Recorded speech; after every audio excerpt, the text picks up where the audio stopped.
Rosa Rademakers. I'm a neurogeneticist working currently at the University of Antwerp in Belgium, but also part of the Flemish Institute for Biotechnology, or the VIB.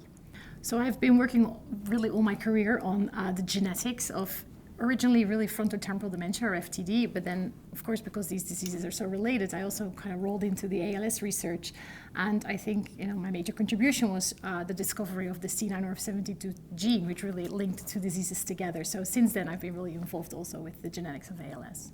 So this was something that a lot of laboratories around the world were looking for. And it was not like, I think as many things in science, it's not like one day you're like, oh, this is it, right? It's a process. So we came from the family studies where we had large families where some individuals had FTD, some had ALS, and some even had both. So we were able to first figure out that there had to be something on chromosome 9 using traditional linkage analyses. And then we were just trying to find the mutation, which we thought was going to be an easy task because in previous studies and in other diseases, this is just, you sequence the genes and you would find the single letter that was different. But unfortunately, that turned out not to be so easy.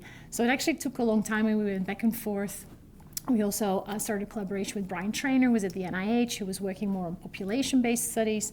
We tried many things in collaboration with him as well, also all failed. So it was kind of this project where, we kind of gave up at some point. But then there was some literature on repeat expansions associated with a disorder.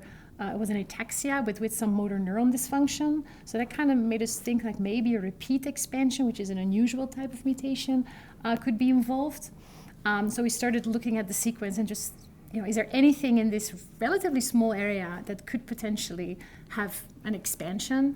And so we found this area around the C9orf72 gene, developed a new assay, and then this is the moment where then you suddenly do the assay and actually see what looks like a repeat expansion, or at least something that is present in your patients and not in the healthy individuals in the family. So then we thought, okay, this may be it. But then the work starts. Well, is it not in other healthy individuals? So that was the first step. That was not the case. And then the question was, well, is this in other patients? Because it can be in your family, but that's not enough to really say, okay, this is going to be the cause of the disease. And then I think the one experiment that really sort of changed our view, like, oh my God, this really is, was when we did about 100 individuals. In that case, it was frontotemporal dementia, and about 30 of the 100 people had the exact same mutation. And then later we also screened additional ALS patients, and we saw the same thing. And then we were like, okay, this really must be it. And then that was the moment that we were really excited. But yeah, it's a process, so But it was very exciting, and immediately it was clear that this was going to be something that so many patients had it. So if we could figure out what it was, this could really make a huge impact.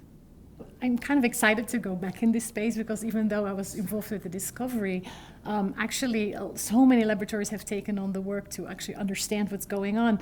And I'm a geneticist. I've also moved on sometimes to other projects. So this really is a huge opportunity for me to go back into this space and to really think about what are huge questions that even 15 years later now we still have. So on the one hand, we have this question about what is really the toxic molecule, what is driving the disease in these patients. And for that, we have a number of collaborators who are really trying to figure that out using cellular models and animal models.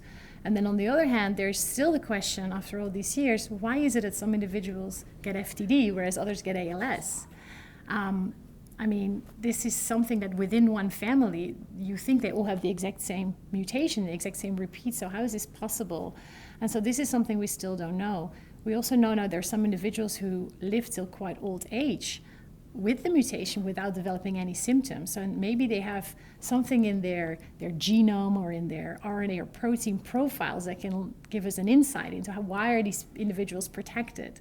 So also part of what we're going to do in this project is try to really look at these individuals with FTD, with ALS, but also the ones that don't develop FTD or ALS and see what's different, what's the same, really looking at brain tissue, and also from a genetics perspective, trying to bring the FTD community and the ALS community together and start answering the questions like what is different in the rest of their genome that could potentially explain the differences, and why somebody develops one disease and others another. I think so you're asking what we already know about the C9orf72, and I think we know there's important functions in immune function, for example, for the C9orf72 in the lysosome. There's biology about the C9orf72 protein itself that we're gaining, and we think that part of that will be lost in disease.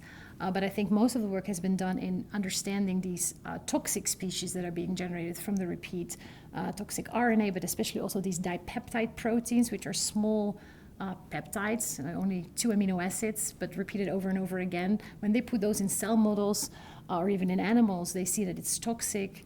But I think despite all the work, we know very little about how all these things, both the loss of function and the gain of function, how is it ultimately leading to TDP-43 pathology, which is sort of the end result that we see in patients. We have TDP-43, and that's likely leading to the death of the brain cells and the cells in the spinal cord.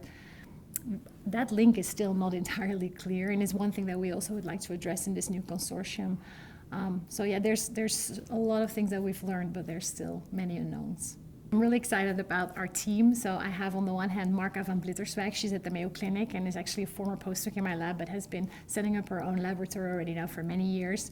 And she brings a lot of expertise in long-read sequencing and understanding really the sequence of the repeat. Also, through her, we have access to the Mayo Clinic Brain Bank, and really a huge resource that's going to be absolutely critical for this project. So Marka and I will be really working on the genetic aspects and this characterization of the FTD, the ALS patients, and the ones that do not have these diseases. And then I really have a fantastic team on the other hand. This is on the one hand my current colleague at the University of Antwerp, Renzo Mancuso, and he's very interested in the microglia, because I haven't really talked about this, but there's of course many different cells in the brain, and we think that the C9orf72 protein itself is really important in microglia, and it's maybe the loss of the function in the microglia that contributes. So he has developed a really interesting model where you can take human iPS cells, make them into human microglia, and then transplant them into the brain of a mouse, so that these microglia are in like an environment that is really, a brain environment, which is really important because they're different once you take microglia out of their normal environment. So he's going to study the microglia and also how the loss of C9orf72 is important. And then have a collaborator, Adrian Isaacs at UCL. He's been working on C9orf72 from the beginning, from when it was discovered, and he's really more focused on the neuronal aspects and asking this question, whether it's the RNA, whether it's the proteins that are being generated, or the loss of C9, which ultimately drives this TDP-43 dysfunction. So we have both the modelers and we have the geneticists, and the hope is also to identify modifiers that then can be tested in these cellular and animal models so that we can also really bring it together. Data is being generated, and then one certain type of analysis is being done because that was the main question, why the data was generated. But there are so many other questions that can be asked with most of these data sets, and I think it's amazing to have it as a resource where other people can come in and also do their analysis and look at it from their point of view with their expertise. And so we're also hoping to generate additional data sets that can be added. We're also trying to generate cell lines of individuals who have the repeat expansion but have remained healthy, and we're hoping to also be able to share those so that they also can be used by other investigators to ask their questions. It's absolutely critical that we build these resources where everybody can use them for their research. We hope to contribute on the one hand to a better prediction for patients of what to expect, like will we develop ALS or FTD? But that's just on the short term. Of course, the long term is that we hope to identify, for example, genetic modifiers that give us new insights to develop therapies for patients. Similarly, in the cell work and the animal model work that we do, we hope to get better insights that can help us to figure out what kind of therapy will be most likely to be successful.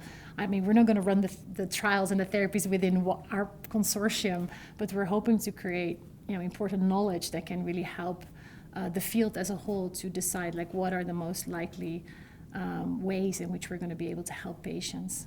I'm Rosa Rademakers from the University of Antwerp, and I'm building a world where everyone lives.